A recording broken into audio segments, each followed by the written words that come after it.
미국이 갑자기 한국한테 전화를 걸어왔습니다. 우리 군함 좀 고쳐줄 수 있어? 세계 최강 대국이 자존심을 버리고 손을 내민 겁니다. 왜냐고요? 미국의 조선 능력이 중국의 230분의 1밖에 안 되거든요. 배 한 척 고치려면 2년에서 3년을 기다려야 하는 상황이 됐습니다. 그래서 지금 전 세계가 대한민국 조선소를 쳐다보고 있어요. 중국이 전 세계 배의 절반을 만든다는데 왜 비싼 배는 전부 한국으로 몰릴까요? 보시기 전에 구독, 좋아요 부탁드립니다. 바로 시작해 보겠습니다. 솔직히 조선업이라고 하면 옛날 산업 같잖아요. 철판 자르고 용접하고 뭐 그런 거 아니냐고 생각하시는 분들 많을 겁니다. 그런데 현실은 정반대입니다. 지금 조선업은 반도체만큼이나 첨단 기술이 필요한 산업이 됐거든요. 특히 LNG 운반선은 차원이 다릅니다. 천연가스를 액체로 만들어서 운반하려면 영하 162도를 유지해야 하는데 이 온도가 조금이라도 흔들리면 큰일 나요. 가스가 기화하면 돈이 날아가는 거고 냉기가 선체에 닿으면 배가 유리처럼 깨져버리거든요. 이 기술을 완벽하게 가진 나라가 몇 개나 될까요? 사실상 한국밖에 없습니다. 중국도 최근에 LNG선 만든다고 뛰어들었는데 운항 중에 가스가 새고 탱크에 얼음이 얼어서 배가 멈춰섰어요.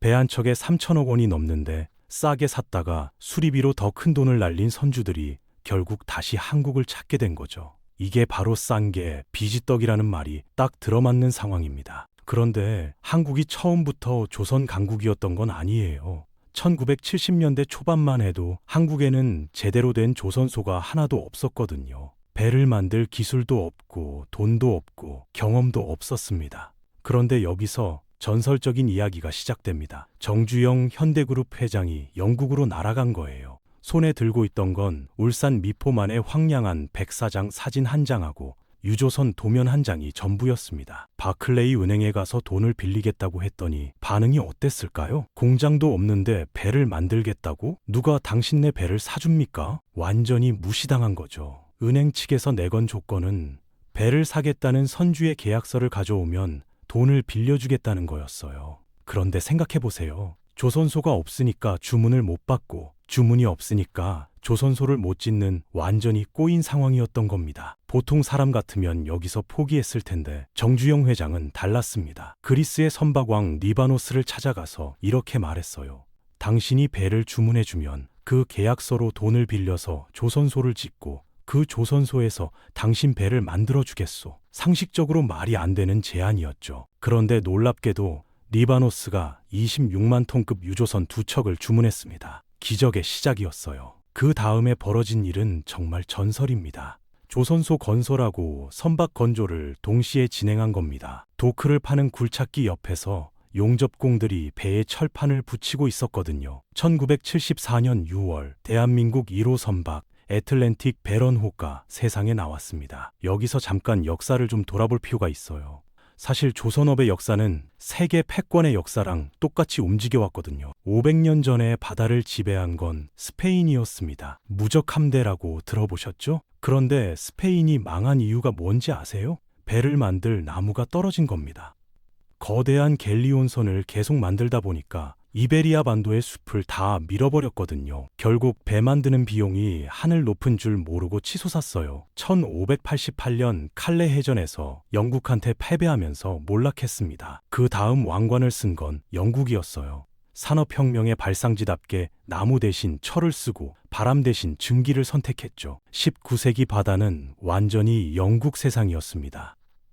그런데 영국도 결국 망했어요. 새로운 용접 기술이 나왔는데도 우리가 원조인데 뭘 하면서 구시대적인 리벳 방식을 고집했거든요. 거기에 노조 파업까지 겹쳤습니다. 1960년대 스코틀랜드 조선소들은 1년 중 38%를 파업으로 날려버렸다고 해요. 그 틈을 파고든 게 일본입니다. 한국 전쟁 때 미군의 병참 기지 역할을 하면서 미국의 대량 생산 기술을 흡수했거든요. 결정적인 기회는 1956년 수에즈 운하 사태였습니다. 운하가 막히니까 아프리카를 돌아가야 했고 세계는 초대형 유조선을 원했어요. 미리 거대한 도크를 준비했던 일본이 이 기회를 잡았고 1950년대부터 80년대까지 세계 바다를 지배했습니다. 그런데 일본도 경제가 성장하면서 임금이 올라가고 엔화 가치가 치솟으니까 배가 너무 비싸진 겁니다. 그때 등장한 게 대한민국이었어요. 처음에는 다들 비웃었습니다. 개발도상국이 무슨 배를 만들어? 그런데 한국은 해냈어요. 반세기 만에 세계 1위가 된 겁니다. 지금 현재 상황을 보면요. 단순 건조량만 따지면 중국이 전 세계 시장의 50% 이상을 차지합니다. 숫자로만 보면 중국이 압도적인 것 같죠? 그런데 실상은 완전히 다릅니다. 전 세계 선주들 사이에서 도는 말이 있거든요. 퀄리티 이즈 코리아, 품질은 한국이라는 뜻이에요. 왜 이런 말이 나올까요? 중국이 아무리 돈을 쏟아부어도 단시간에 따라올 수 없는 장벽들이 있기 때문입니다. 기술 얘기를 해볼게요. LNG 운반선의 핵심은 화물창입니다. 멤브레인 타입이라고 하는데 영하 162도의 급저온을 견디면서 가스가 새지 않게 해야 해요. 한국 배는 가스를 거의 완벽하게 보존해서 도착하는데 중국 배는 운항 중에 가스가 기화하거나 결빙 현상이 생겨서 멈춰서는 일이 빈번합니다. 이 차이가 바로 기술력의 차이인 거죠. 생산 방식도 완전히 다릅니다.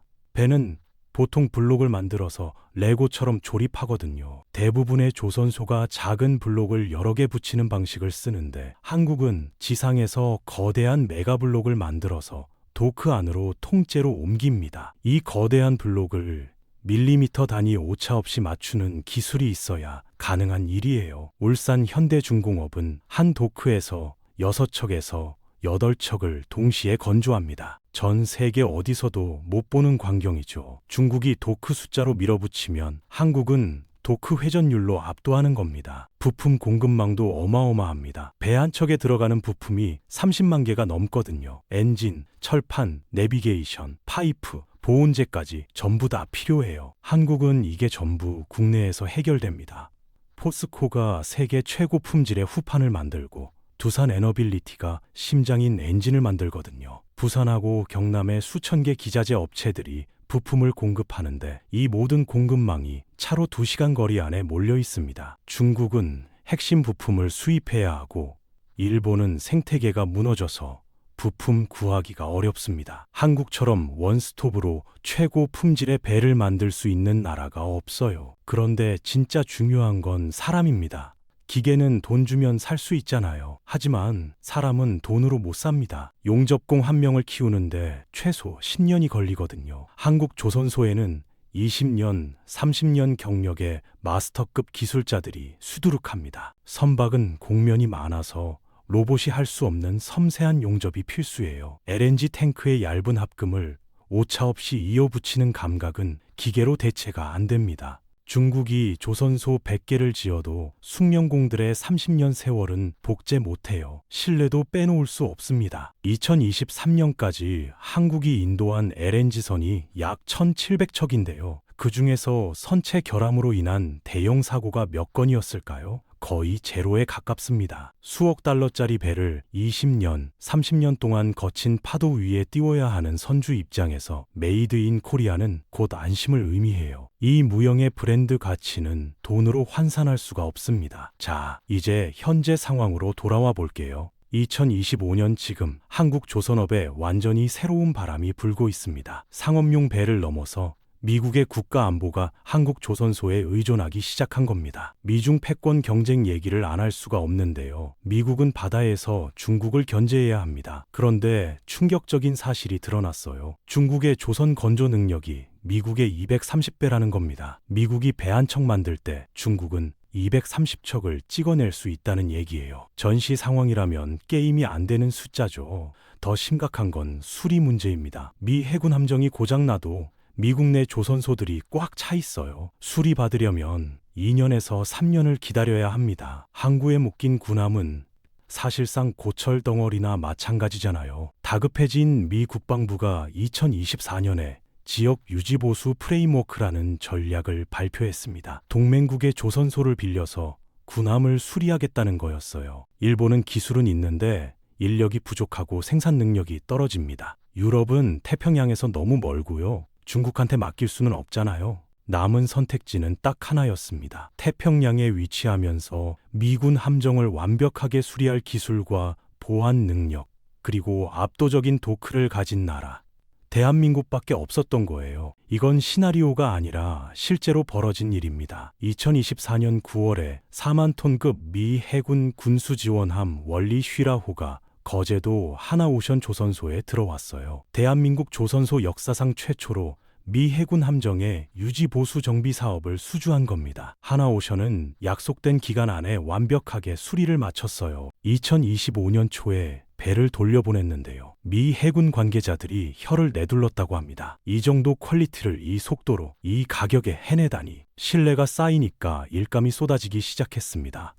2024년 12월에는 급유함 6혼호의 수리 계약이 체결됐어요. 2025년 12월에는 부산의 HJ2중공업이 군수지원함 정비 계약을 따냈습니다. 이제 부산하고 거제가 미 7함대의 핵심 피트스톱이 된 겁니다. 여기서 끝이 아니에요. 하나오션은 아예 미국 본토로 진격했습니다. 2024년 12월에 미국 필라델피아에 있는 필리 조선소 인수를 완료했어요. 트럼프 행정부가 미국 내에서 생산하라고 압박하는 상황에서 한국 기업이 미국 본토의 조선소를 사들인 겁니다. 이제 메이드 인 USA 군함을 직접 만들고 수리할 발판을 마련한 거예요. 한미 동맹이 군사 동맹을 넘어서 조선업 동맹으로 진화하고 있다는 증거입니다. 혹시 이런 생각하시는 분 계실 수 있어요. 조선업 호황, 이러다 또 꺾이는 거 아니야? 예전처럼 저가 수주 경쟁하다 망하는 거 아니야? 합리적인 걱정이에요. 그런데 전문가들 분석은 단호합니다. 지금의 호황은 일시적인 파도가 아니라 거대한 해일이라는 겁니다. 왜 이번 사이클이 과거랑 다를까요? 확실한 근거가 있습니다. 일단 공급이 절대적으로 부족해요. 2010년대 불황기 동안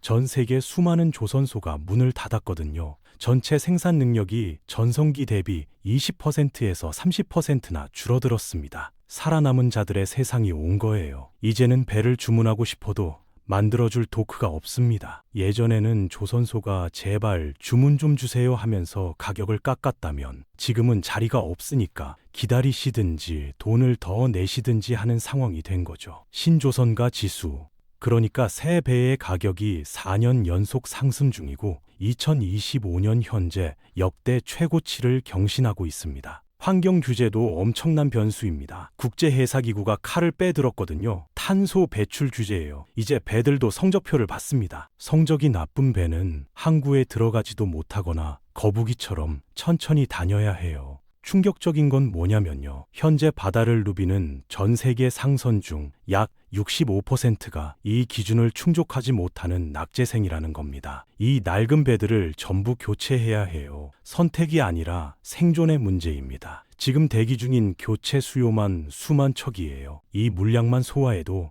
향후 10년은 도크가 쉴 틈이 없습니다. 그리고 이 친환경 배, 그러니까 LNG 추진선이나 암모니아 추진선을 가장 잘 만드는 나라가 어디겠어요? 두말하면 입 아픈 대한민국입니다. 에너지 안보 문제도 있습니다. 트럼프 행정부의 기조가 명확하거든요. 드릴, 베이비 드릴, 석유하고 가스를 더 많이 캐내겠다는 겁니다. 이 에너지를 유럽하고 아시아에 팔아야 하는데 대륙 간 이동에는 파이프라인이 없으니까 반드시 배가 필요해요. 2025년에 바이든 정부 때 멈췄던 LNG 수출 승인이 재개되면서 2026년부터 LNG 운반선 발주가 폭발할 거로 예상됩니다. 미국산 가스를 실어 나를 가장 믿음직한 배, 결국 한국 조선소로 주문서가 날아올 수밖에 없는 구조인 거죠. 조선업을 사양산업이라고 했던 사람들이 있었습니다. 인건비 따먹기 하는 노동 집약적 산업이니까 선진국이 되면 버려야 한다고도 했어요. 그런데 대한민국은 그 편견을 완전히 깼습니다. 조선업을